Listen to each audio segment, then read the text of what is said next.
Hey guys, so today I just wanted to talk about something that I think needs to be said, and we've seen the results and the negative effects that the gay stuff, the transgender stuff, all of the rainbow flag stuff, how it has had negative effects in society. It's had negative effects on children, it's had negative effects on adults, and also we're just sick of it because, like, who cares? You know what I mean? Like, we have to have parades for guys doing butt stuff with each other. Like, who cares? I don't want to see it. Like, I don't.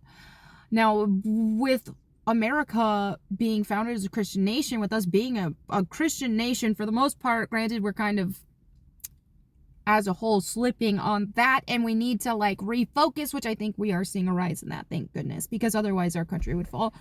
But I digress. All of that to say that as a Christian nation, like, with a lot of us being Christians here, we don't support those kind of lifestyles, and yet it's constantly thrown in our face, the gay stuff. And they really brought it in through like a Trojan horse, because it was pretty unanimous. It was pretty, I mean, not necessarily unanimous, but it was pretty normal that, like, most people were like, hey, I ain't about that gay stuff. That's weird. Like, no. And, like, gay marriage wasn't a thing not even that long ago. It wasn't, it wasn't even legal and all this stuff. And so when they talked about legalizing gay marriage and stuff, it was like, nah, most of America ain't down with that. The gay stuff is just like, that's just some sort of kink thing that people do, but whatever, you don't need marriage for it. And they kind of Trojan horsed it, because it's just like, that's why they had to start these movements of love is love, born this way, and they had to really come up with these catchphrases and stuff to try to make people play on people's empathy, and to say, hey, wow, you're just not being a nice person, you're just being a bigot, you're just being mean to people who can't help it that they're this way. So that's why I really wanted to talk about it today, because you can help it. You don't have to be gay. I would discourage it. Now, again, I'm a Christian, so I'm against it, and I've seen it. I think even people who aren't Christians, which of course I encourage you to be a Christian, because the Christianity is the truth. Jesus is the only way. But even if you're not, like, a lot of people who even aren't Christians can see the negative effects that all of this celebration of the gay stuff has done in society, and it's not been positive. It's been negative. And so then you have a lot of secular people even who are like, hey, can y'all just, like, keep that in the bedroom and not make it your whole personality, and, like, not plaster it all over our entertainment and this, that, and the other. Children are literally being mutilated. Children are being groomed into these ideologies. You've got these gay men who are adopting babies and doing unthinkable things to them. And so it's a net negative for society. So definitely, like, if anybody lives that way, just there's no point in parading it, because it is a net negative to society. It's also a net negative to the person doing it, because it has a bunch of ill effects on their soul and body and all around. It doesn't help. So that being said, it's just like the whole I was born this way, I can't help it. Well, you need to be born again, because you can. Nobody is making guys do butt stuff with each other. Nobody is making women do their thing. Like, nobody is forcing people to do these things. And they might say, well, I was born with the desire to do these things. And I mean, if we really unpack it and you look at, sadly, a lot of people who have the desire to do these things were abused, and that's why they have the desire to do those things. But it's not some, like, it's not this innate thing, just like a biological thing. It's an anomaly. So if somebody has those desires, it's not a normal thing. It's an abnormal thing that does not help society or the person. It's not a biological instinct like with normal, like a man and a woman wanting each other. They want each other, and they want to, and biology makes them want to reproduce and continue humanity. So it's a completely different thing. You can't compare a gay instinct or desire that people might claim that they were born with it, but it's not the same, because it offers no biological benefit. It's only biological negatives. So that being said, do I still think that people are like born with a desire?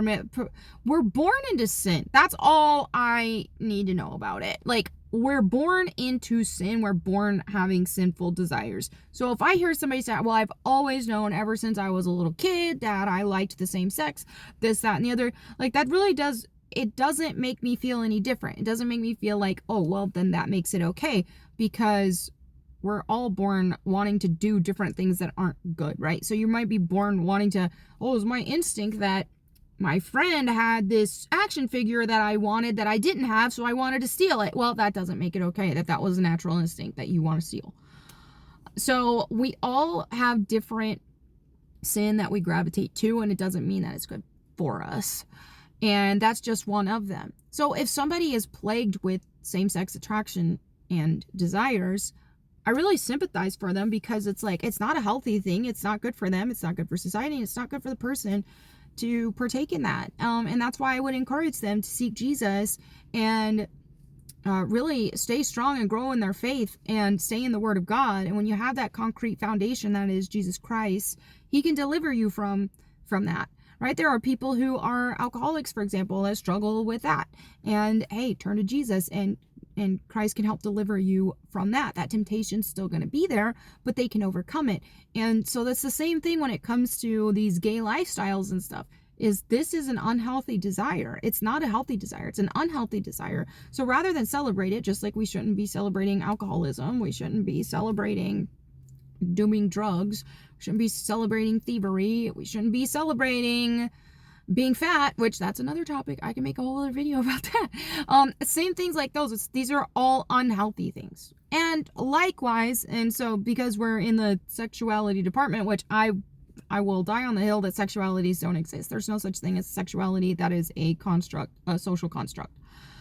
Because it's just like there are no varying sexualities. It's seriously just God made man for woman, or God made woman for man, and anything else is perversion. Like, it's just, okay, that's just some sort of kink. It doesn't exist. There's no sexualities is just a construct. Like, it's not an actual thing. It serves no purpose for biology or anything like that. Like, and anything like that in humanity. So, but anyway, I digress. So when people will be like, well, what about this? Well, what about people who aren't, like, how come you're not, like, giving a hard time to people who don't do the gay stuff, right? With other things in sexual nature. And I do. Like, it's the same difference. Like, I will, my goodness, I've been extremely bold in speaking out against pornography, and I've gotten, dogpiled for that and lost friends for it, funny enough. But yeah, I put that on the same scale, pornography, and speaking of, like, the gay stuff, is like, pornography leads. I believe that if it wasn't for the rise of pornography, that we wouldn't have nearly as many people identifying as gay and transgender and this, that, and the other. It's a slope. It's a slippery slope. So there is no healthy amount of pornography to watch. It's perverted. It's perversion. It's against God's design. And so people watch this stuff, and then it's demonic. And that's how Satan works, is he will offer in a temptation, and then the sin will grow. And so people are getting into more and more and more degeneracy because of pornography being more accepted. So anyway, I can go on and on with this, but yes, I don't just speak against the gay stuff, the transgender stuff. I speak against that too. And also, just, God designed woman for man, and he designed intimacy for marriage. And so anything that's not that is against his design, and it's not healthy, and it's not good. So yeah, I call it all a sin. So we shouldn't be celebrating fornication. We shouldn't be celebrating premarital sex. We shouldn't be celebrating any of that. Like, that's all not good. It's all wrong. And it's all wrong for a reason. And we see the negative effects of that in society. Look at what's happening for the youth in the dating scene right now and how they're struggling, which I kind of want to make a video about that as well. But it's just like, people are struggling right now. People are just to find somebody, because all of a sudden hookup culture just ramped up and or became more acceptable, I should say, because actually the youth are more celibate now. The Gen Z are more celibate than millennials, I believe.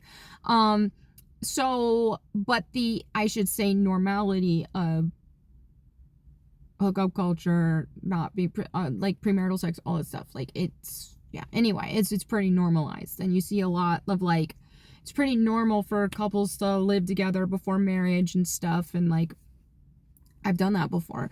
So, I'm not coming from a place of like thinking that I'm better than people, because I'm not, but I'm saved by Jesus Christ, and I can acknowledge that what I did at that time was wrong. All of this to say is that, no, I'm not just bullying just on the gay side of things. This is also, I'm just speaking against sexual immorality in general. And do we have inclinations toward like desires for different flavors of sexual immorality throughout our lives? It might look different for this person versus that person, but sexual immorality is something that most people, almost all people, will battle with at some point in their life, you know. And for some people, they're battle with it their whole life, the desire for it, but you can overcome it. And so it's the same thing with the gay stuff. Just I don't care if you say you were born that way. Maybe you were born with that desire, but you can be born again. And living a lifestyle of being gay, living a sexual immorality, like living a lifestyle of watching porn, being gay, having premarital sex, that is a choice. Nobody is making you do it. If they are making you do it, you please like get in contact with the authorities. But that's just what it is. And we have to be able to accept these realities and normalize these realities, because otherwise people are being led to a path of destruction. They're being led to a path of sin, and they're destroying their lives here on earth, which we only get one of those. And then they're also destroying their soul. So it's not good. It's not good for society. It's not good for people. So yeah, it's a choice. And I would encourage you to seek Jesus Christ. And no matter what you've done, no matter what your past looks like, you can be redeemed, and Christ can help you. So I would encourage you to turn to him. And whatever it is you're struggling with, this isn't to bash you, but it's just to say, it's not good for you, and there is a better path. So anyway, there you have it for this video. Let me know what you guys think about this. It's a little different than what I usually do. I was just like, hey, I'm in my Jeep and I want to talk. So that's what I did. But anyway, thank you all so much. I'll catch you next time. And in the meantime, go boom.